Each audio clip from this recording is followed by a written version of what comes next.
Nëse dojnë me ushty me Albinin, duhet me shku, me votu, me zhblloku kuvendin e me shku me mot atje te numrat për qeveri.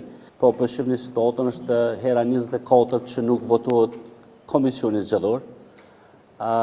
Është absurde që për 24 herë shkelet kushtetuta edhe nuk arrin me votu një komision të thjesht për shkak se është e parësyshme me orë deputet në kuvendin e Republikës edhe mos me ushtru funksionin e tyne që është vota, qoftë pro, qoftë kundër, qoftë abstenim. Për neve i morim parasysh gjitha ato që pëndodhin, përfshi këto dhe ofertat që vinë edhe për partive tjera, por është absurde me shku me mendu me bo grupe punuse e me borë eksperta e mës me pos kurajon me votu një komision të thjesht, ku pastaj hopët një mundësi tjetër për me votu ose me kalu procesin e votimit të fshet. E kuptojmë që LDK ka dolë me një propozime dhe është diskutu këtu që ata po thënë që e ka një ofertë, po është e pa kuptueshme për qytetarët e Republikës për shkak se ata po thënë s'ka pos asnjë ofertë tjetër. Ne kemi bo një ofertë politike për me kalu krizën edhe të kuvendit dhe të qeverisë.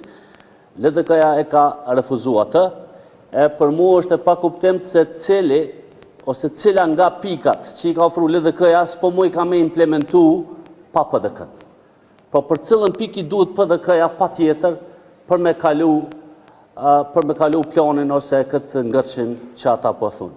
Për më tepër, nëse LDK-ja vazhdon me thonë që është parti e fjalës, fjala duhet më mbojt, atëherë kryetori i LDK-s duhet ta mboj fjalën e dhënë me 8 prill, ku ka thënë se ne nuk do të jemi pengesë në konstituimin e kuvendit. Edhe njerë po e përsëris, gora po ka qenë për parlament, po ju e dini që fuqia qëndron te ekzekutivi, pro pushteti është te qeveria. Edhe e kuptoj se kanë rival Albin Kurtin, por ne Albin Kurtin nuk e kemi kandidu për kryetar parlamenti. Nëse dojnë me ushty me Albinin, duhet me shku, me votu, me zhblloku kuvendin e me shku me mot atje te numrat për qeveri. Prandaj është absurd edhe njerë po e përsëris, 24 herë nuk e kalojnë komisionin. Është e patjetërsueshme që të kalohet kjo krizë, të thirrën arsyes dhe pastaj të kalojmë te numrat të votimi i fshet për Albulinën dhe të vazhdojmë për qeveri. Faleminderit.